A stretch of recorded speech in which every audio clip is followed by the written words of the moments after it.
Bonjour. Aujourd'hui, je vais vous parler de quelque chose de très particulier. J'ai intitulé cette émission L'amour, le mariage, le divorce, pourquoi?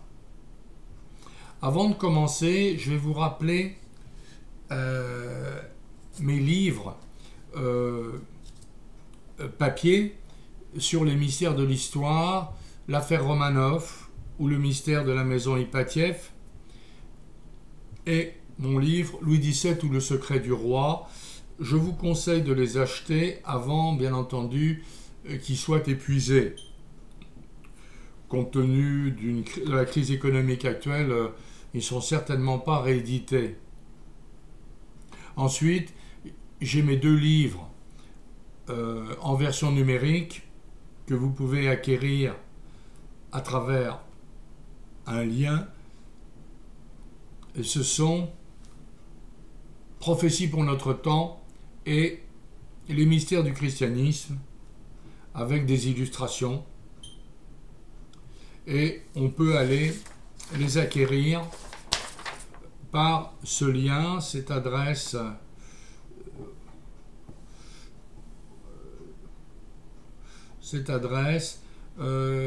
qui est mon lien avec mon compte PayPal fastnet2033@gmail.com. Je remercie aussi mes petits donateurs, car je reçois des gens qui me font des petits dons sur mon compte PayPal pour me soutenir dans mon travail et mes recherches. C'est très sympathique et je les remercie du fond du cœur ici, avant de commencer mon émission. Alors, on doit d'abord se poser une question. Qu'est-ce que l'amour? Il faut déjà le définir. L'amour est un sentiment diffus, enveloppant, qu'on a du mal à cerner. En fait, c'est un sentiment très complexe.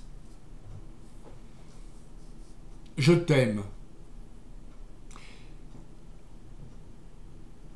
Cette phrase est chargée de sens. Je t'aime pour moi ou je t'aime pour toi? C'est la première question qu'il faut se poser. Puis, on associe l'amour souvent à la passion amoureuse. La passion amoureuse est quelque chose, bien sûr, de très agréable, mais généralement qui ne dure pas. La passion amoureuse est un sentiment dévastateur parce qu'il induit la jalousie, la possession de l'autre. C'est véritablement le cancer de l'amour. Et il détruit vraiment le sentiment amoureux à terme. Parce qu'il induit la peur de l'abandon. Nous en reparlerons. Alors, il y a les raisons du mariage. Et il y a les bonnes raisons ou les mauvaises raisons.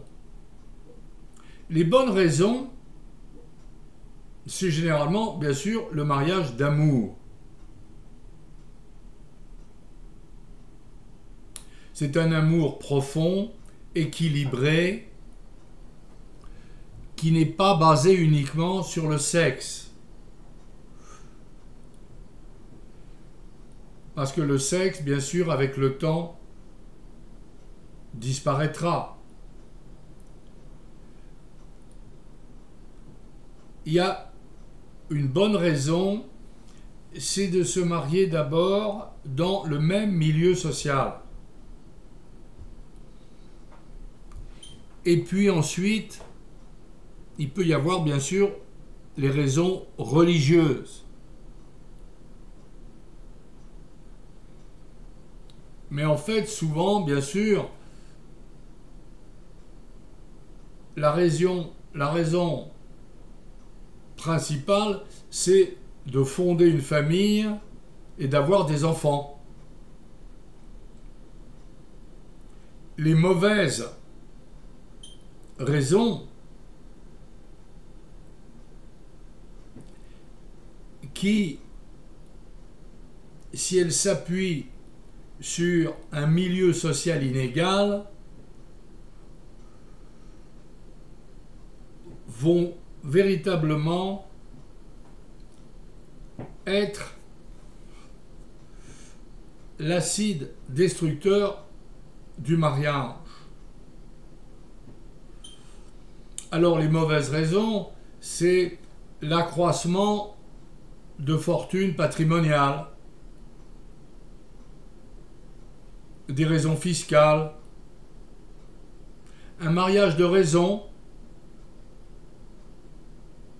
qui a pour conséquence, bien sûr, souvent la sécurité.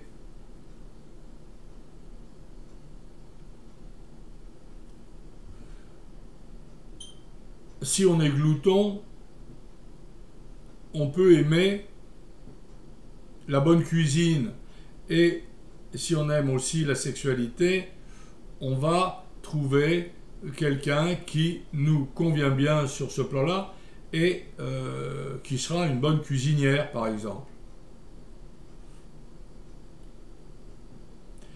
Et il y a une raison qui n'est pas forcément mauvaise, qui généralement se rattache au mariage de raison et qui est un outil de solidification du mariage. C'est par exemple, comme j'ai eu dans ma famille au siècle dernier, les 3 frères qui marient les 3 sœurs. Donc ça donne un lien absolument extraordinaire au point de vue racine dans ces 3 mariages qui vont développer une descendance solide, générationnelle.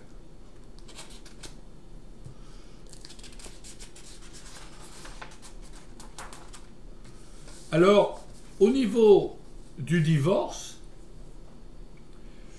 j'ai étudié, bien entendu, l'astrologie, vous le savez à travers mes autres émissions. J'ai 40 ans d'expérience comme astrologue. Il y a donc des cycles dans le mariage. Il y a des cycles de 7 ans, de 10 ans, de 14 ans, de 17 ans et de 30 ans. Ce sont des cycles saturniens et jupitériens, pour ceux qui connaissent l'astrologie.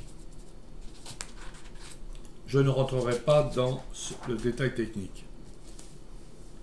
Alors, divorce pourquoi? Les raisons sont multiples.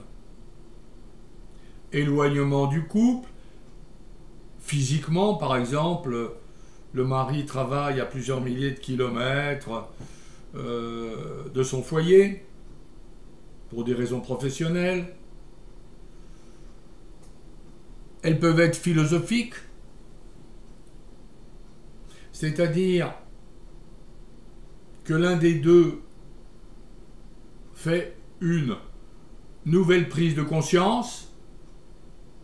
Il va évoluer, ça peut être sur le plan religieux, philosophique, émotionnel.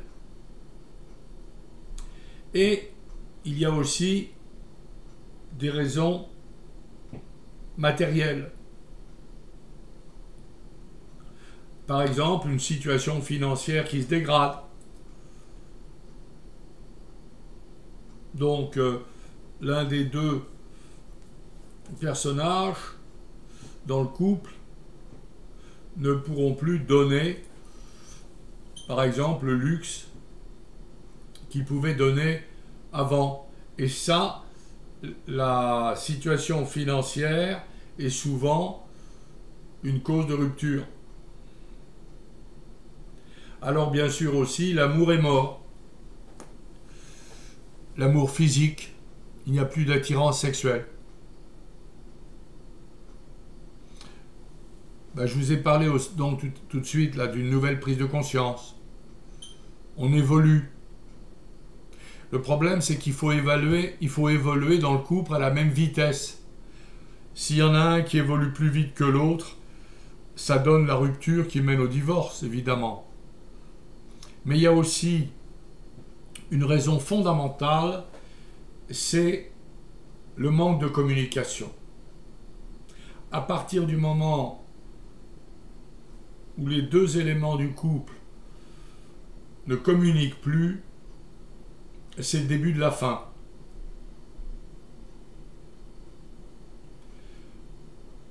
Alors ceux qui usent le mariage, bien entendu, c'est la routine. C'est la peur aussi de l'abandon, la peur de l'abandon. Donc on quitte l'autre avant qu'il nous quitte, qu'il nous abandonne. La vie de couple a besoin d'être nourrie de part et d'autre. Elle a besoin d'être nourrie donc par des goûts, des activités communes, idéologie politique aussi, mener un combat, des activités sociales, physiques, le sport, la voile, l'équitation, la montagne, le ski. Il y a aussi le problème de la foi. Donc, si le couple est athée, c'est pas une raison de rupture, puisque ça peut être remplacé par une idéologie politique. Mais il faut qu'il y ait un intérêt commun. Le christianisme, l'islam, l'hébraïsme, l'athéisme n'est pas un problème en soi, si le partenaire respecte l'autre dans sa foi. Moi, personnellement, je connais des couples dont un partenaire est chrétien et l'autre est musulman. Et le couple réussit à tenir parce qu'ils se respectent dans leur foi mutuelle et donnent à l'autre l'espace de liberté, de culte, de prière. Alors, le secret d'une belle union, c'est d'abord faire plaisir à l'autre. Penser à l'autre avant soi. Il y a aussi faire de chaque jour une fête au partenaire.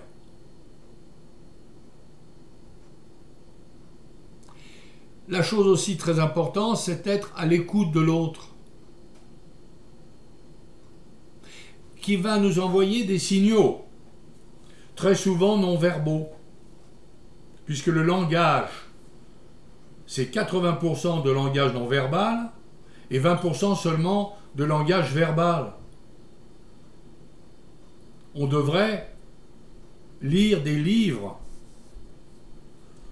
de langage verbal, non verbal avant de se marier. En fait, on nous prépare très très mal au mariage, que ça soit du côté civil à l'école ou que ça soit du côté religieux à l'église. Généralement, on se marie sans aucune préparation. Et même les préparations qui sont données, en particulier dans l'Église catholique romaine, sont tellement peu intéressantes et ne donnent rien du tout, et n'empêcheront pas le divorce, bien sûr, parce que les vrais problèmes ne sont pas abordés. Il faut aussi savoir donner sans attendre à l'autre. Le don est très important.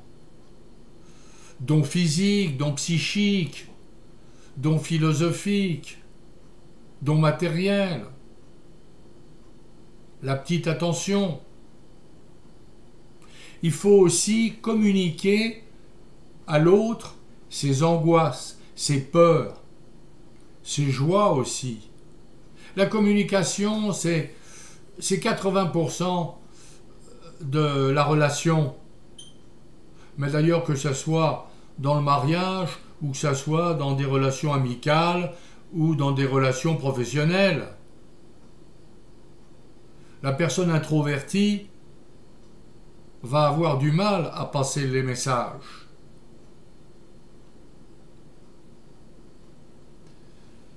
Alors, quelque chose d'intéressant, bien entendu, pour fortifier le couple, c'est souvent qu'il est marqué par son caractère opposé. Les opposés s'attirent comme des polarités d'un aimant. Plus, moins, colle. Plus, s'écarte. Moins, s'écarte. Et dans le mot aimant, il y a amant. Et aimant est le gérondif du verbe aimer aussi. Il s'écrit de la même manière. C'est amusant. En tout cas, donc, les couples qui se ressemblent trop auront moins de vagues dans leur relation, mais le mariage peut devenir absolument insipide par mimétisme. Il peut tenir, mais il n'aura pas le piment de la vie. Car il faut prendre des risques dans la vie pour la goûter pleinement. La vie est comme la mer aux couleurs changeantes, calme ou déchaînée, mais si belle.